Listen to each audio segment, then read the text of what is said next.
आमचे मत वंचितलाच, आमचे मत वाया गेले तरी चालेल, पण आम्ही आमचे मत वंचित बहुजन आघाडीलाच देणार, कारण दुसरे आहेच कोण.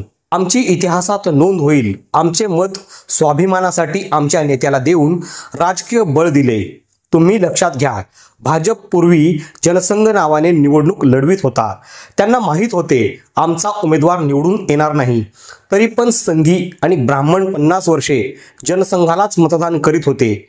जनसंघाच्या उमेदवाराला जेमतेम 1000-2000 मते मिळायची, तरी पण मतदान पंथीलाच द्यायचे. नंतर जनता पक्ष झाला, पुढे भाजप झाला, तेव्हा 2 खासदार झाले. संघी विचाराच्या लोकांनी जनसंघाला मतदान देणे थांबवले नव्हते. तेव्हा संघवाल्यांनी विचार नाही केला की आमची मते वाया जातील म्हणून निवडून येणाऱ्या पक्षाला द्यावीत.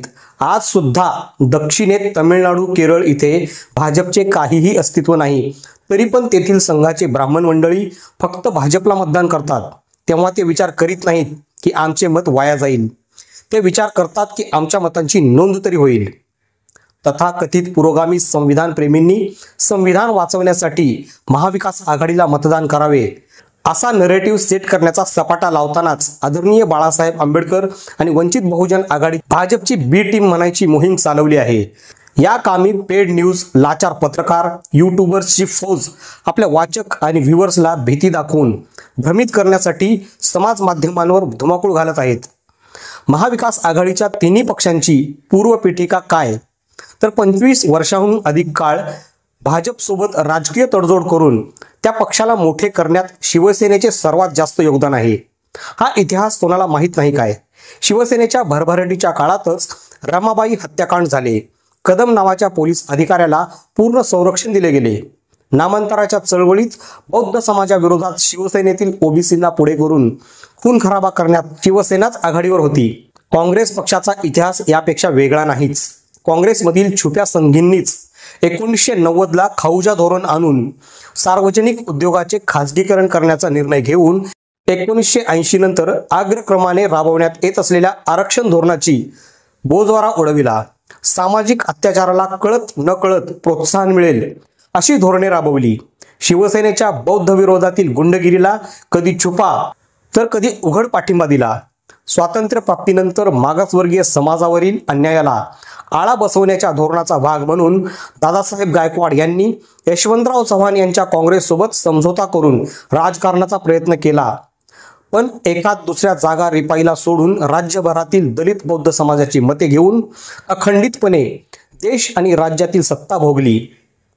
काँग्रेसच्या अध्यक्षा सोनिया गांधी यांच्या परदेशी असण्याच्या मुद्द्यावर काँग्रेस पक्षातून बाहेर निघून शरद पवार यांनी राष्ट्रवादी काँग्रेस नावाने स्वतःचा पक्ष काढून तत्कालीन जनसंघीच्या सहकार्याने राज्यातील सत्तेवर कब्जा केला आणि सगळ्या सोयऱ्यांना सत्तेचा मलिदा मिळेल अशा पद्धतीने राज्यकारभार चालवला.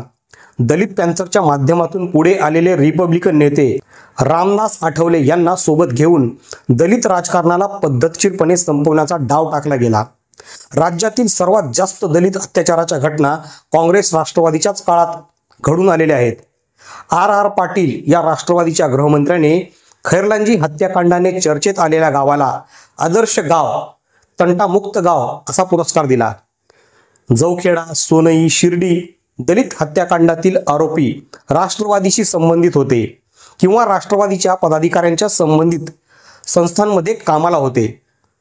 सार्वजनिक हिताच्या नावावर राज्यभरातील महारवतनी जमिनीवर कब्जा करून मोठमोठे साखर कारखाने, सूतगिरण्या, शैक्षणिक संस्था स्थापन करून मूळ मालकांना विस्थापित करण्यात काँग्रेस, राष्ट्रवादी काँग्रेस आणि शिवसेना आघाडीवर राहिले आहेत.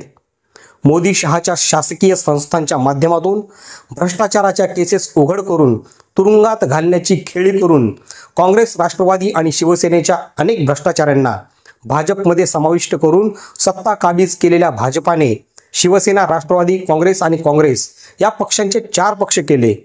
काँग्रेसमधील विरोधी पक्षनेता, मुख्यमंत्री, प्रवक्ता असलेल्या अनेकांना पक्षात घेऊन महाविकास आघाडीच्या समोर अस्तित्वाचाच प्रश्न निर्माण केला.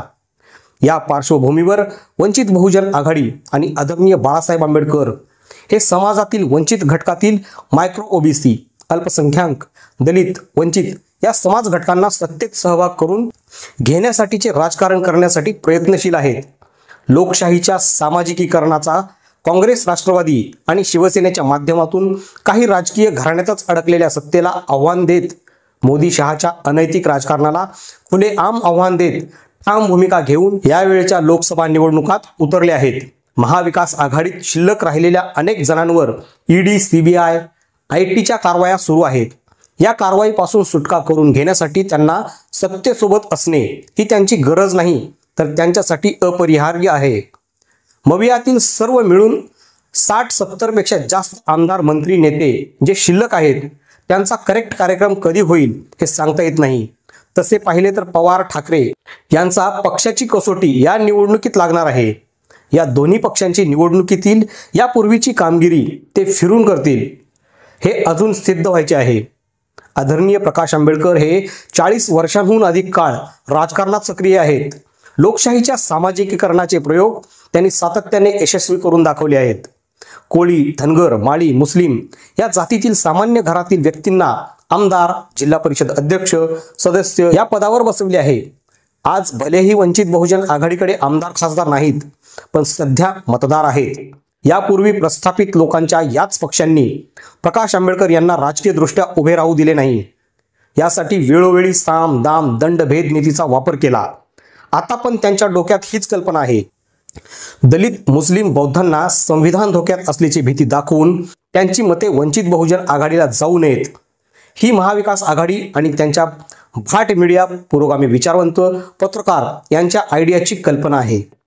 त्यांना संविधान वाचवायची एवढीच काळजी होती तर इतके दिवस संविधान मजबूत का केले नाही? अनेक वर्षे सत्ता त्यांच्याकडे होती. संविधानाचा आत्ताच यांना एवढा पुळका का आला आहे? 2 वर्षांपूर्वी दिल्लीत संविधानाची प्रत जाळली तेव्हा यांच्यापैकी कोणत्याही पक्षाने विरोध केला नाही.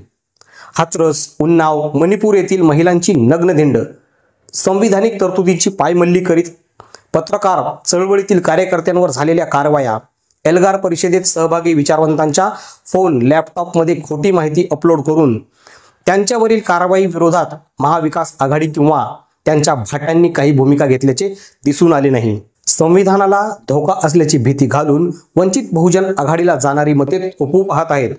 आम्ही तर म्हणतो, संविधान संरक्षण करण्याचा ठेका फक्त वंचित बहुजन आघाडीनेच घेतलाय का? जे नुकसान वंचितचे होणार आहे त्यापेक्षा जास्त मवियाचे होणार आहे ना. जेव्हा संविधान जाईल तेव्हा आम्हाला पण काठ्या, कुऱ्हाडी, तलवार, भाले, बर्छे घ्यायची वेळ आलीच तर जरूर घेऊ आणि मुकाबला करू.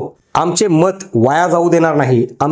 आमचे मत स्वाभिमान जागृत ठेवण्यासाठी, आंबेडकरी चळवळ जिवंत ठेवण्यासाठी आणि राजकीय दृष्ट्या ठामपणे उभे राहण्यासाठी.